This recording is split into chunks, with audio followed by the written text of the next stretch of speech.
तितरबिला में जिस तरीके से हमारी माताओं बहनों के साथ लाठीचार्ज हुआ, ये दुर्भाग्यपूर्ण घटना है।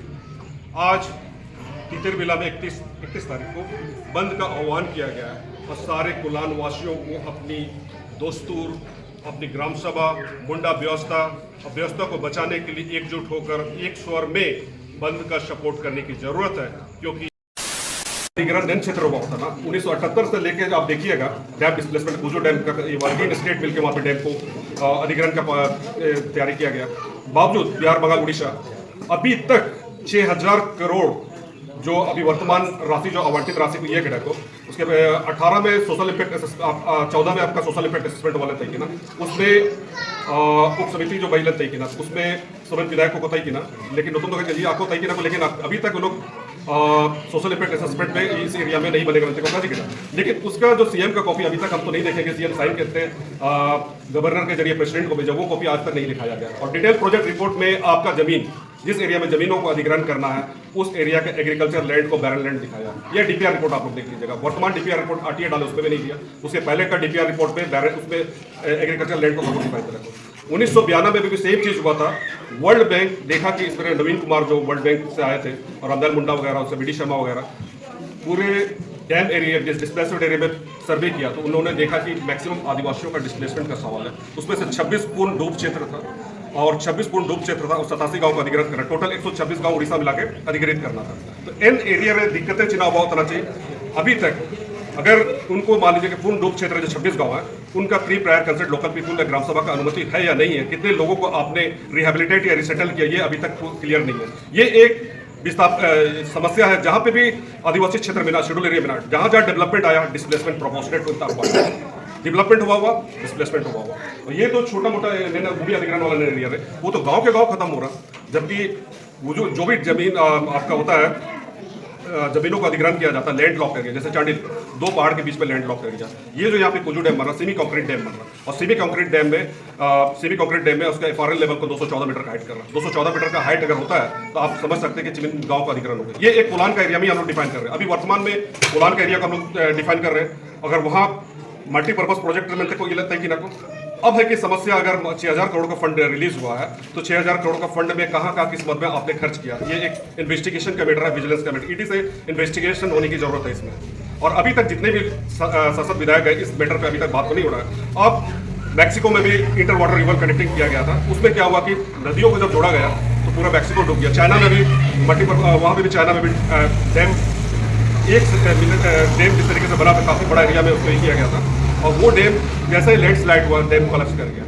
इस तरीके से जहां जहां आदिवासी है, मल्टीपर्पज प्रोजेक्ट आप ला रहे हो, माइनिंग ला रहे हो, रोड और ट्रांसपोर्टेशन का व्यवस्था को जो आप ला रहे हो, वर्तमान में अभी हम लोग रोड एंड ट्रांसपोर्टेशन में आते हैं। ट्रांसपोर्टेशन के लिए क्या क्या चाहिए, एयरवेज, रोडवेज, रेलवे, ये सब।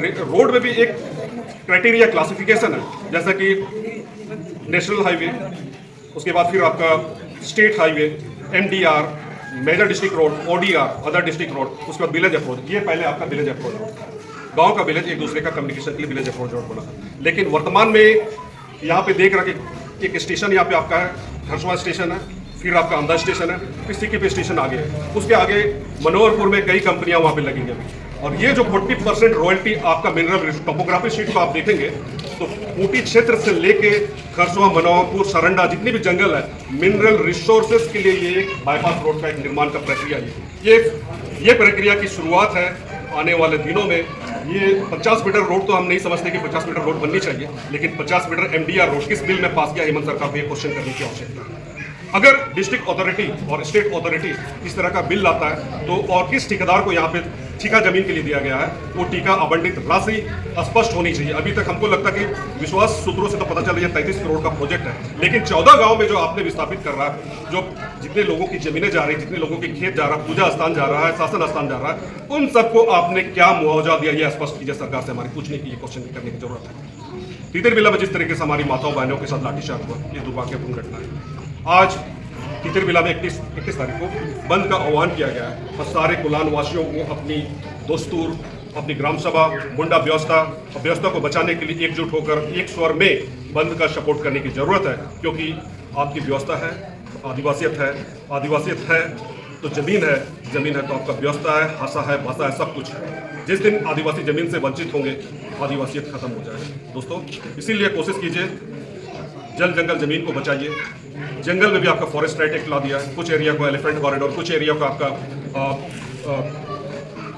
ये कुछ कॉरिडोर बना दिया। ये एक जो पार्ट है, ये जो रोड बन रहा है आपका, ये सब एक कॉरिडोर का पार्ट है। जैसा गुजरात में कॉरिडोर बना, ईस्टर्न कॉरिडोर, वेस्टर्न कॉरिडोर, उस मध्य में यहाँ पे जितनी भी जंगल जमीन है, सारे 2060 तक में आपके कितनी जंगल खाली होंगे, शायद हम लोग जिंदा रहे या ना रहे, आपके आने वाले पीढ़ी को ये पता नहीं की आवश्यकता है। जिस तरीके का डेवलपमेंट प्रोसेस है, आपका विधायकी है, आपका विधायक चुन के जाते हैं, उनकी आकार कुशलता, उदासीनता, और तीसरी बात है कि पढ़ते नहीं है, और ठेकेदारों और बिल्डर्स और पूंजीपतियों का दलाल बन के रह गए हैं और एक एजेंट की तरह काम कर रहे हैं। जगह जगह कुछ मुंडाओं को भी पैसा दिया जा रहा है, खरीदा जा रहा है, कुछ दलालों को भी, लोकल दलालों को हायर फायर करते हुए आपका जमीनों का अधिग्रहण। ये एक दुर्भाग्यपूर्ण घटना है। आने वाला पीढ़ी को हमको शिक्षित करना है, लीडरशिप ट्रेनिंग देना है, ताकि वो बच्चा अपने हक और अधिकार के लिए लड़ सके। अगर हम अपने हक और अधिकार को आने वाला पीढ़ी को नहीं बताएंगे तो वो स्वतः कॉलेज हो जाएगा। हम लोग मोहनजोदड़ो से भाग के वर्षों से यहाँ रह रहे हैं, आने वाला 30 से 40 सालों में कहाँ होंगे या पतन की ओर जाएंगे, हमें ये पता नहीं है। तो इस तरह का व्यवस्था जो हमारे बीच में जो व्यवस्था है, झारखंड बने हुए 24 साल हो गए, 24 सालों में हमें क्या उपलब्धि मिली है और आदिवासियत हमारी या फिर मूल निवासियों की वस्तु स्थिति क्या है, ये डेवलपमेंट होनी चाहिए। डेवलपमेंट सस्टेनेबल होनी चाहिए, परस्पर सस्टेनेबल में हम भी बचेंगे। एक जंगल में एक लाइफ साइकिल होता है, उसी प्रकार एक हम सब आदिवासी क्षेत्र में या मूल निवासी वाले क्षेत्र में एक लाइफ साइकिल है हमारा, तो लाइफ साइकिल को भी ना कोलैप्स करें। माइनिंग होगा, माइनिंग एरिया के लोग कैसे बचेंगे? अगर इस तरीके से जमीनों का अधिग्रहण हम लोग डेवलपमेंट में आदिवासी कब तक सेक्रीफाइस करते रहेंगे, जमीनों को देते रहेंगे, लुटते रहेंगे, डंडा खाते रहेंगे, ये कैसा डेमोक्रेसी है? ये आदिवासियत को खत्म करने की साजिश है। जागो आदिवासी, आज नहीं तो कल आपको जागना होगा। और हम ये पीढ़ी जो लड़ रहे हैं, शायद ये आखिरी पीढ़ी होगा आने वाला पीढ़ी के लिए। अगर ये पीढ़ी अगर लड़ नहीं पाया तो आने वाला नए पीढ़ी को काफ़ी संघर्ष का सामना करना पड़ेगा। हम लोग अंग्रेजों से तो आज़ाद हुए, पर अब भी गुलाम है, गुलाम मानसिकता की ओर जा रहे हैं। हमें प्रतिरोध करना चाहिए, जहाँ भी गलत होता है अपने अधिकारों के लिए लड़ना होगा।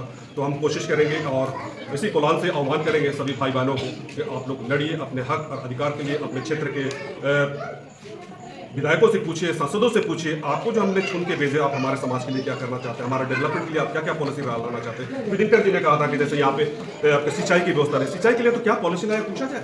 यहाँ पे मॉडरेट रेनफॉल है, मॉडरेट रेनफॉल मतलब कि 100 सेंटीमीटर से कम का बारिश होता है पेनिसुलर एरिया में। ट्रॉपिकल रेन फॉरेस्ट एरिया में 300-400 सेंटीमीटर का बारिश होता है। ये मॉडरेट रेनफॉल यहाँ पे पेनिसुलर एरिया में। इसीलिए लोग क्या कर रहा है, उड़ीसा का पानी और इधर जो पानी को स्टॉक चार्डिन डैम में स्टॉक हुआ है, गाजियाबाद में स्टॉक हुआ है, फिर आपका गुजू डैम में स्टॉक करेगा और कॉरिडोर के नाम से आपका विस्थापन होगा, बाहरी आबादी को बसाया जाएगा। साथ ही साथ आपको उस व्यवस्था में ना नौकरी मिलेगी, बेरोजगारी बढ़ेगी, क्योंकि जो भी डेवलपमेंट आया है, चाहे इंडस्ट्रियलाइजेशन हुआ, आउटसोर्सिंग में काम चल रहा, जिस तरीके से अग्निवीर, सहायक, अभी लाठीचार्ज हुआ है सहायक पुलिस को, पारा टीचर्स को इस तरीके से जो संघर्ष कर रहे हैं, हमारा नौकरी सिर्फ आउटसोर्सिंग में होगा। 10,000 मानदेय मिलेगा, क्या नौकरी कीजिएगा? हमको इक्वल स्टेटस चाहिए। फंडामेंटल राइट में इक्वल स्टेटस की बात करते हैं, मौलिक अधिकार में इक्वल स्टेटस जॉब में भी नहीं है आपके साथ, तो आपका सर्वाइवल आने वाले दिनों में दिक्कतें बढ़ेगी। तो हम लोगों को ऐसे विधायकी चाहिए, ऐसे लॉज चाहिए जो हमें सेफगार्ड कर सके, हमारा सस्टेनेबिलिटी पे बात कर सके, सिंचाई की व्यवस्था को ला सके और डेवलपमेंट के नाम से कम मिनिमाइज किया जाए। जैसे चाइना में छोटे छोटे डैम, अभी चेक डैम बन रहा है, डेवलपमेंट बड़े डैम से लोग काफ़ी नुकसान हुआ था, छोटे डैम डेवलप कर रहे हैं। इसी प्रकार ये जो डेवलपमेंट के नाम से जिस तरीके से सरकार पॉलिसी स्पष्ट करे कि हमने इस एरिया में ये मेरा डेवलपमेंट रेशियो है, ताकि वहाँ के मिनिमम से मिनिमम लोगों को डैमेज कर सके। लेकिन आपके विधायक, आपके शासक, आपका जो सीएम मुखिया बन के, स्टेट के मुखिया बन के जा रहे हैं, क्या इन सब चीज़ों को आके देख रहे हमारे समाज के लोग रो रहे हैं, हमारे समाज के लोग डंडे खा रहे हैं? तो ऐसी प्रक्रिया, ऐसी विधायकी, ऐसा कार्यपालिका का कार्य है, जो भी ऑर्डर स्टेट से आता है उस स्टेट रूल ऑफ लॉ को फॉलो करता है, जिसके चलते हमारे लोग डंडे खा रहे हैं आज। तो हमें हर चीज़ों को ह्यूमन राइट ग्राउंड्स में प्रतिरोध करने की जरूरत है, चाहे वो हम इस प्रक्रिया की लड़ाई के लिए एसटी कमीशन में जाए और यूएन में भी बात को रखें और फिर प्रेसिडेंट को लेटर लिखें और फिर आपका गवर्नर को लेटर दें, और जितने भी टीएससी के मेंबर हैं, सारे टीएससी के मेंबर को बाकायदे रजिस्टर्ड पोस्ट लेटर देने की आवश्यकता है। इसके बावजूद सेशन में अगर बात नहीं उठाता है तो नेक्स्ट आपका इलेक्शन का उस समय आपके पास आएंगे, उस समय उनको डंडा मारिए, सबक सिखाने की जरूरत है। जोहार, जय जोहार, जय आदिवासी, जोहार।